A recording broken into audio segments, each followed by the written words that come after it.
Hello and welcome to SPS Unscripted, a podcast between two friends who have never met, living in opposite ends of the UK, connected by a rare neurological disease called Stiff Person Syndrome. Our journey to soul sisterhood started via messages, supportive messages, which has now grown into a wonderful journey of empathy, encouragement, and learning to live the best version of ourselves. Join your hosts, L and M, for some cosy chit-chat. Pour yourself a drink, make yourself comfortable as we discuss all things life. Hello and welcome to SPS Unscripted. Today we are discussing our journey of friendship. Isn't that right? That's right. I am Elle. And I'm M. And our journey together began September 2021. Wow, well remembered. Is it that long? Yes, that would have been right. Yes, absolutely, that's right. Through a desperate post from myself to you. Well, on the forum, on the It was on the forum, and strangely enough, a forum that I don't visit that often, actually. So we do take gratitude and joy in that post actually appearing at the time that I actually came on, and I was like, oh, yeah. Who is this wonderful lady? What is going on here? Yeah, I think possibly the stars collided. Or I arrived in your life with a bang. Oh, a beautiful bang. Because this has become a journey and a friendship of, I don't know, you're my best friend now, my best girl. And what do you call us? Soul sisters. We're soul sisters. We are indeed. And I think that's a very apt description. And isn't it funny how from a one sentence question, which was me coming on to the forum, knowing that in my journey of SPS there was a possibility of me coming off the immunosuppressants, and a bit worried about what lay ahead there. And my question was, has anyone faced this unmedicated? That's right. I remember now. Yeah. Because I was just sat here thinking, what was the question? Yeah, that was the question. And one that I couldn't have assisted with up until probably that moment in time, because my journey, so long, so long, so much medication, but at that point, I became medication free of absolutely everything. And I'd even been questioning myself, am I doing the right thing here? Because for everyone it is different. And there is this beautiful soul, this woman saying, can I do this unmedicated? Will I be okay? And my heart was like, let me reach out and say, sweetheart, if there is some, if you're going to try this, you're going to be okay. Yeah. All is well. And I remember that reply, and then I remember messaging you on Facebook Messenger, which is something that would take a lot for me, as you know me now, to put myself out there, and then giving you my phone number. This random giving you my number, saying, call me, can you call me, can we talk on WhatsApp, because I'm more comfortable there. And I remember introducing myself and relaying part of my journey to you, which we both know is never brief with me. It's a bit long-winded and verbose sometimes to get to the point, but I remember that very day sitting on my bed in my jammies. I think that behind that question there was a lot more of, I'm really scared, will I be okay?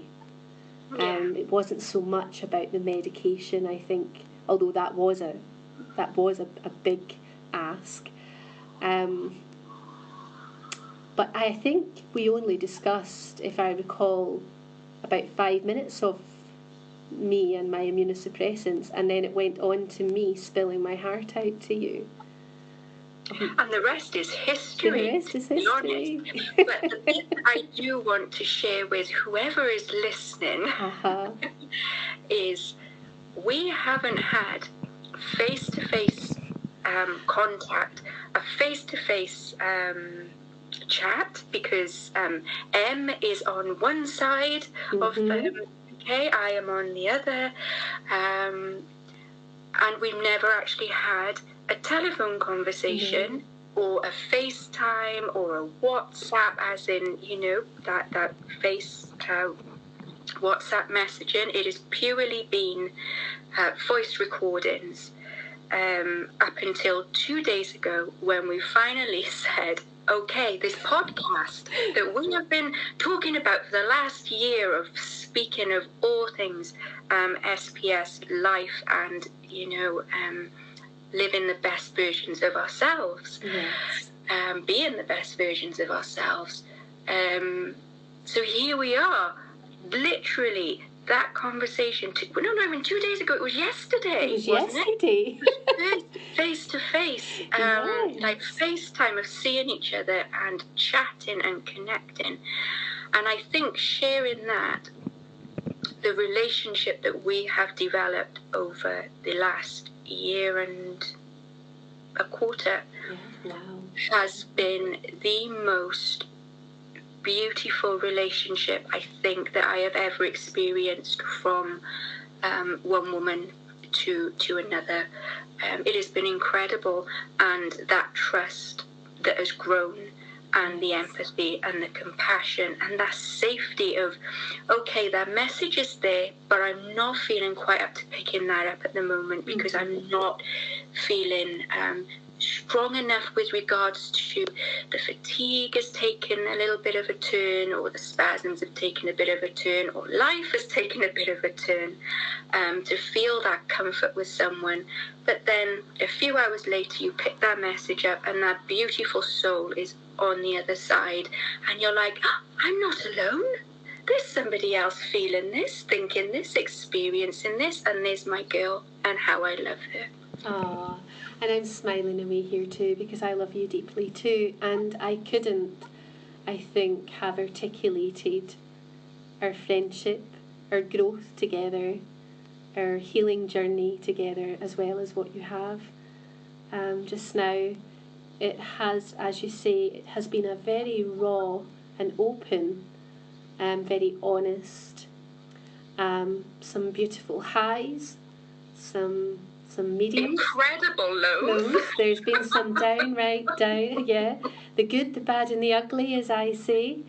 And being able to expose that to someone else without reproach, without judgment, I think has been the grounding for our friendship. Trust, I think that's the word I'm looking for, is just trusting one another, and learning, I think, more so from my end, learning to trust myself in that journey. And as you say, that this friendship, and we often joke, are you really there at the other end? Is this a diary entry? Are you there? But it's funny how sometimes, as you say, we haven't spoken face to face until yesterday, really because of myself and being camera shy, but how we've grown to know so much about one another, in comparison to many other friendships that we both have, but it's one I'm very thankful for. Go on. I was just going to say, it's certainly very unique in any, compared to any other friendship that I have had. How it has grown and how it has kept growing. It didn't kind of become monotonous or stagnated. It just grew and grew, and it's still growing. It's beautiful. It's flourishing. It's flourishing.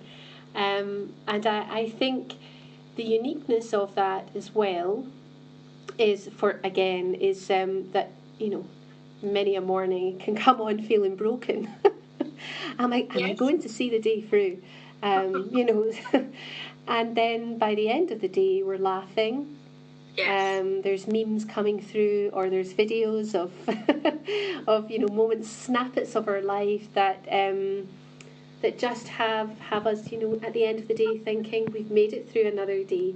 Look at us, look how strong we are.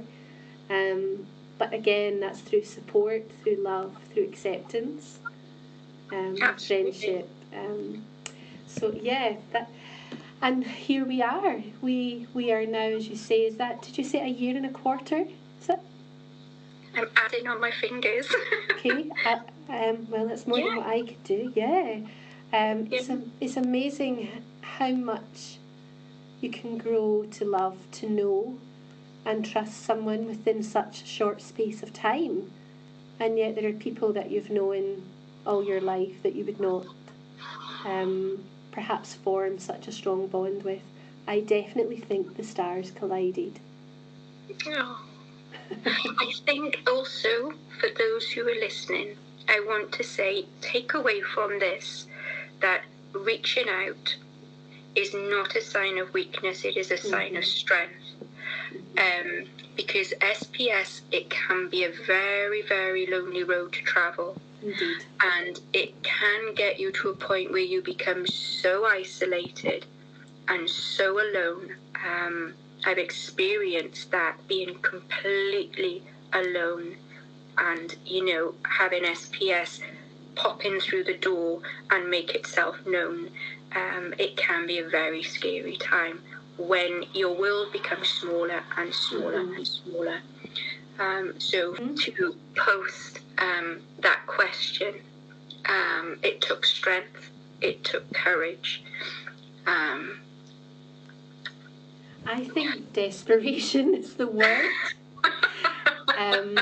But just to pick up, absolutely, I think from the support forums that I've been on, and from other people who have rare diseases, or indeed where ill health, if we like to call it that, has entered into their lives, it can become a very lonely existence. As you say, you're very isolated, but you can feel lonely in a crowd too.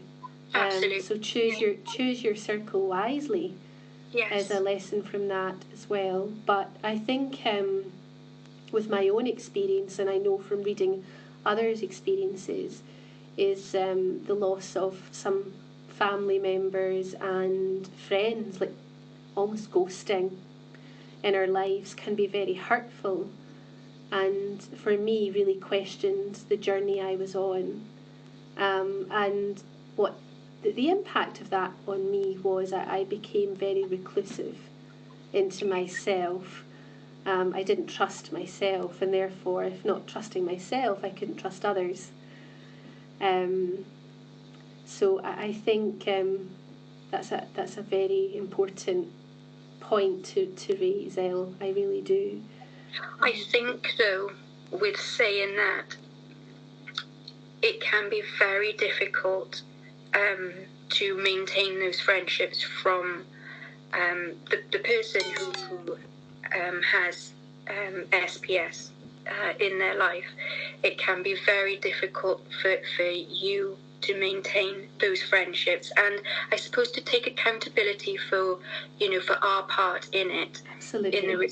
But also understanding how the disease affects people in different ways. So, this being a spectrum disorder, where you are currently on that spectrum, and I know for me, I had to pull back because of the sensitivity to sound, to movement, to touch, to emotional stress, whether it be happy things that are going on, but that happiness and that laughter can trigger all strange things going on in a body with SPS.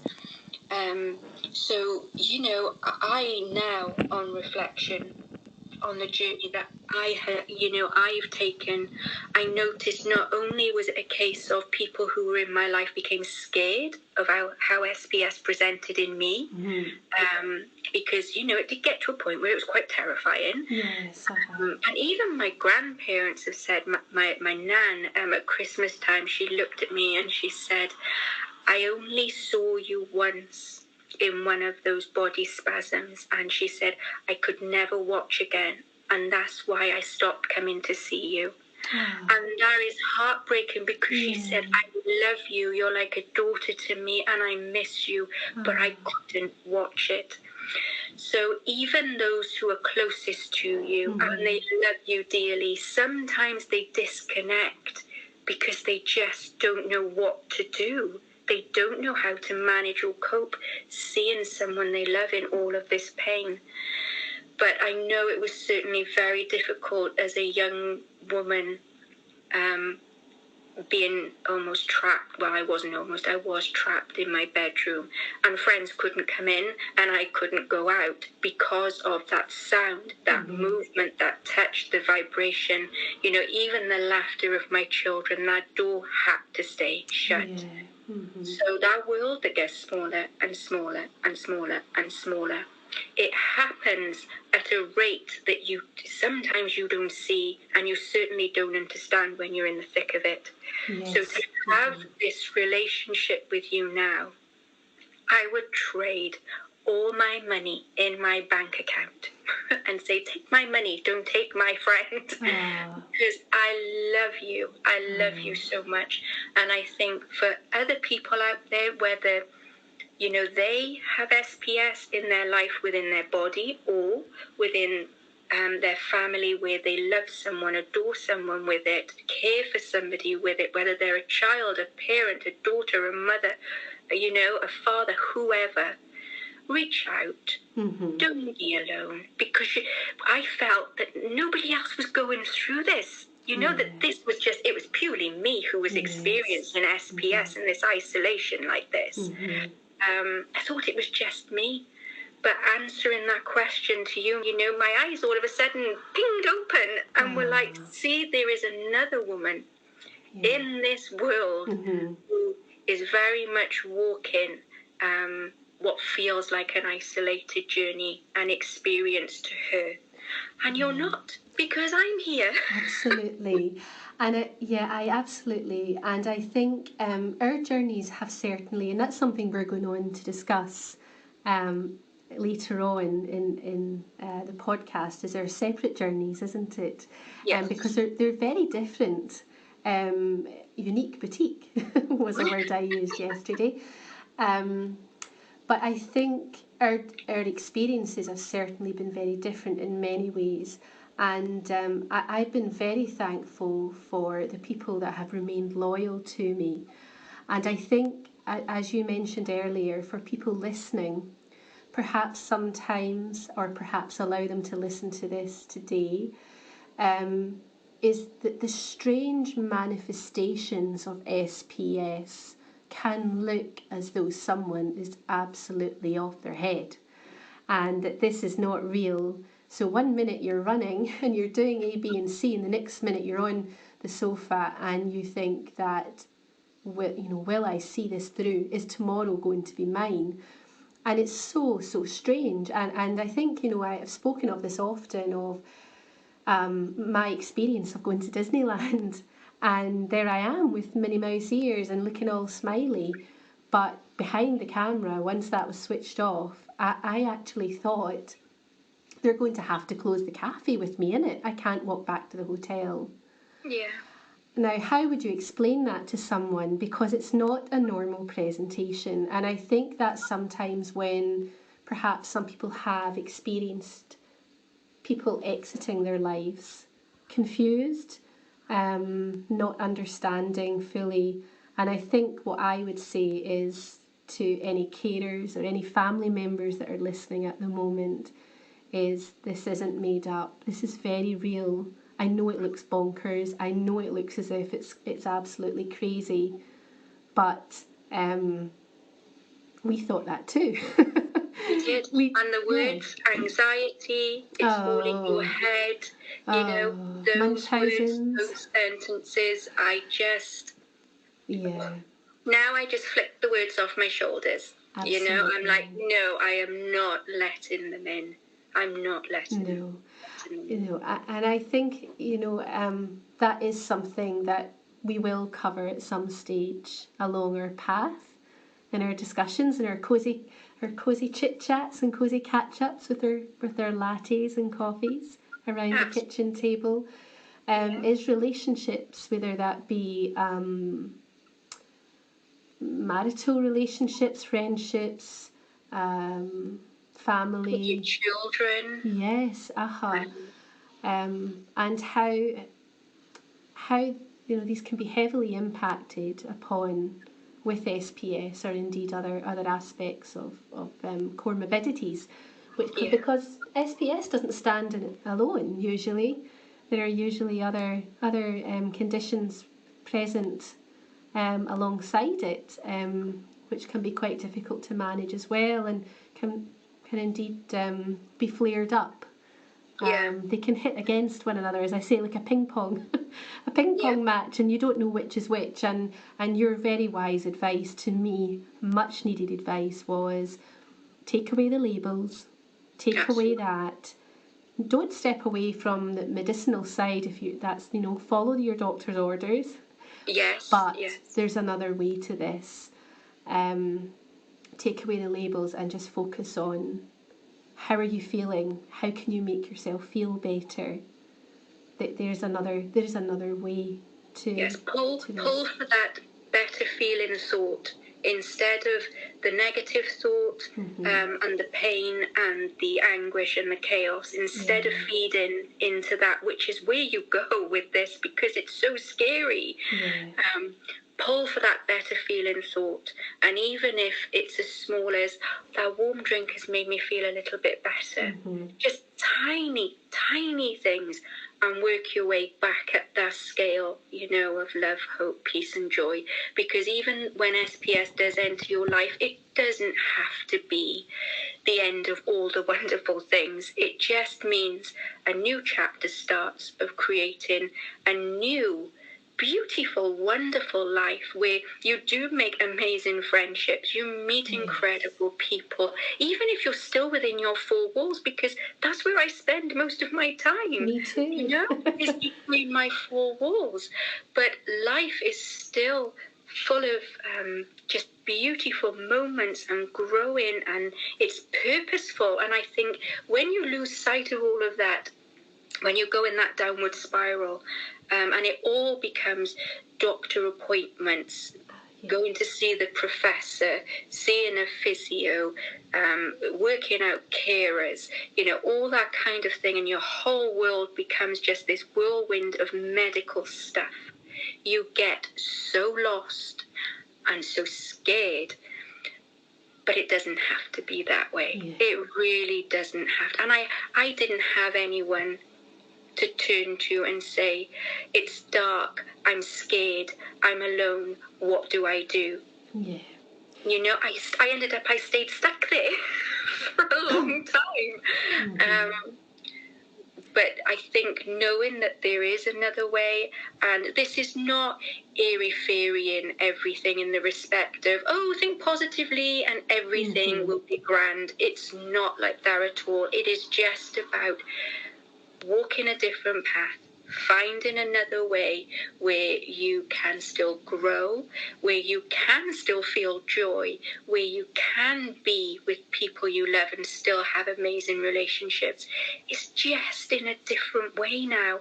And different is not bad, Who wants to be normal in inverted commas? No one. Normal is boring. No one.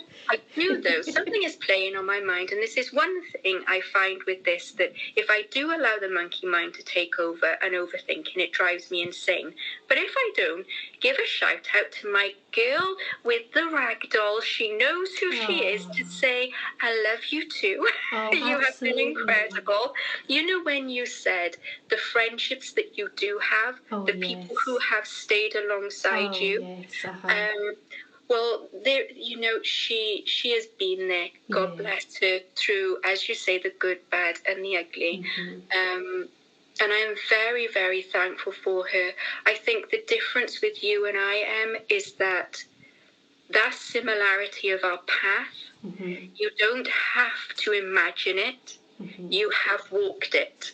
And you're still walking it. And I think that's the difference. Absolutely. And I think as well, if we are giving a shout out to our girls, even to our boys, is absolutely, when you talk about the good, the bad and the ugly, I talk about the ugly crying, the tears and the snorters, as we would say. I think I don't have to say that I live up north. I think my accent gives me away. I have two particular friends who are in this country who have been incredibly loyal. One who has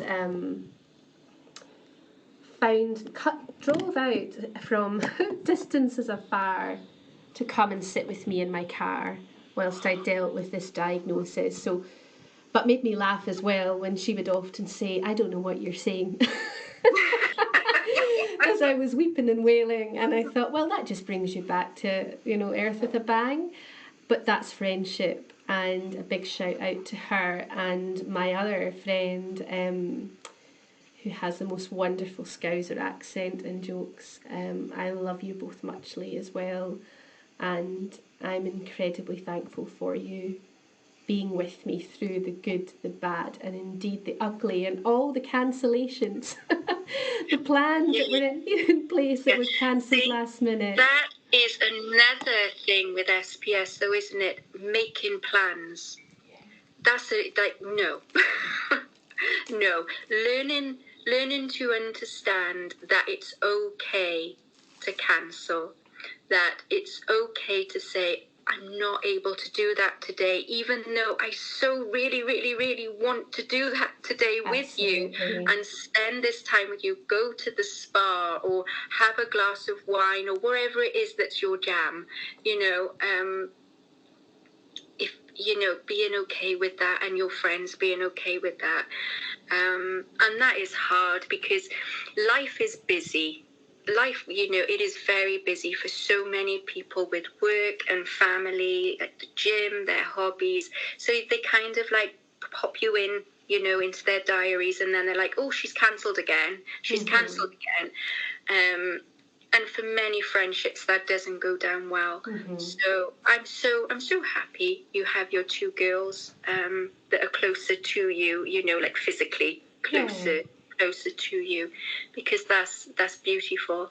I mean, like I said to you in one of my messages, come Christmas time, that I'd only seen, my girlfriend, back here in Wales. I'd seen her twice in 2022, and I was like, that's shameful, but she knows and she understands as much as she can do, and she's never left me, which is a beautiful thing. So she sounds like an amazing girl. She really, really does. And speaking of twice in 2022, I think I can trump you on this one, because apparently I haven't seen either of my girls in 2 years. Okay. That's okay. So that's friendship, yeah? Yeah, absolutely. But most thankful. And as you say, it's not a journey that needs to be travelled alone.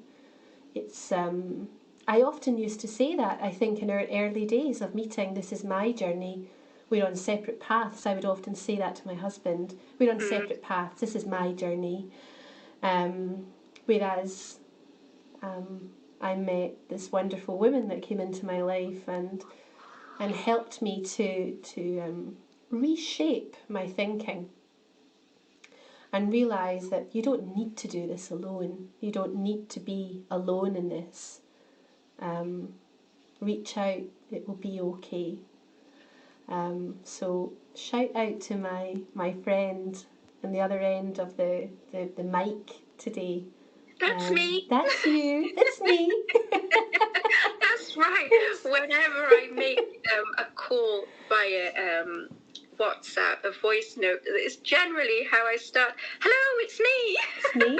And how do I reply? It is I. Oh dear. But it's been so wonderful just chatting. It feels again just as though I really just think you live next door. I know. I would love that. Oh, I would love that too, but I don't know about her husbands. I don't think, because, I think probably I would move into bed with you and we would just watch Netflix and read books and light candles, do our Joe Dispenza meditations and I know a little bit about Eckhart Tolle. Yeah, and all things airy-fairy. As you say, daisy chains and Volkswagen vans and our soup and our medley mash. I know. Yes, soup, medley mash. Yeah. And actually having that friendship of I'm just popping the kettle on, as if, as you say, we're next door or we're in the same room. I'm just popping the kettle on. I'll be with you in a mo, and off we go. Make our hot drinks. And you've been in my fridge. You've been in my fridge, haven't you? I've been in your fridge. And you've been placed on my soap dish as well. I said I'm just popping you on there. I'm popping my moisturiser on. The acoustics changes throughout the message. But yes, I can't wait actually until we discuss nutrition and all things yummy. Yes. And the importance of that and how we are what we eat. We are what we eat. But indeed, what else is a very important journey for me that you've taught me, Elle, is we are also what we think. And, we are what we think. Always remember, guys, thoughts become things. Mm-hmm. So whatever you're allowing in this mind of yours, you will create it, whether it be good or bad. It's a deep learning curve here. Oh. So, well, I'm really looking forward to this journey as we continue our cosy chit-chats. But I don't know about you, but my coffee mug is now emptying and it's starting to cool down. So I think it's perhaps time to say a goodbye from me for today. And I'm going to be mindful of my energy buckets. I hope our listeners are too. Absolutely. Of just not pushing past that fatigue and adrenaline and always holding a little bit back to continue on for tomorrow, building up strength, not always running to empty. We had a lot of talk about buckets in the early stages of our conversation. We did. Yeah, I'm sat here nodding. Yes, excuse me. We did, and that is an ongoing. What's the word I'm looking for? Where I am still learning. With regards to my bucket, because some days it's as if there's no bucket at all. I remember saying, and I actually sang it, there's a hole in my bucket. That's right. I was on the phone just lulling it into a message, because sometimes, a lot of the time, it genuinely feels that there is this hole in this energy bucket, and nothing, no matter what I do, replenishes this bucket. Yes. And that can be very scary to when you become so fatigued that even breathing takes energy, and not knowing, can I pull that next breath? Can I pull that next breath? And that is a very, very scary place to be in. But when Em and I have discussed this, it's a case of this too shall pass. It is, and I think, yes, sorry for talking over you there. Absolutely, we both experienced that. That was something that we connected with very early on, and I think as we come to a close today, is not being afraid to say, Elle, I'm feeling the burn. It's time for me to give myself permission to rest. And I think that's important for listeners to hear, because I didn't know that off button. I didn't know that existed for me. It existed for others, but it didn't exist for me. But yes, a very gentle evening this evening. What about yourself? What plans have you got for this evening? I will be cozying back up in my bed. Oh, sounds wonderful. A little bit of self-love, self-care, just rest. one will be avoiding any form of washing myself or anything this evening. It will be, my energy has been poured into this today, and it has served me, and hopefully, it will serve others too. I hope so a very, as you say, a gentle night, just cozy into my bed. It will just be the candle, just flickering, no TV because of the sound, the sensitivity to the sound, and probably with Wuthering Heights, actually, because I still haven't finished that book yet. I will do so. Let's, like you say, let's know our limits, send each other so much love, and everyone else that is out there. Yes. Love you muchly. I love you muchly too. Thank you for listening to today's episode. We would love to hear from you. You can find us on Facebook, SPS Unscripted Podcast. If you would prefer to DM us privately, then do so with the Facebook Messenger app. We're also over on Instagram, SPS Unscripted Podcast 1, all one word. A gentle reminder, we are not medical professionals. This content is reflective of personal journeys where we follow advice from our medical teams, and we strongly advise that you always consult your medical professional for advice.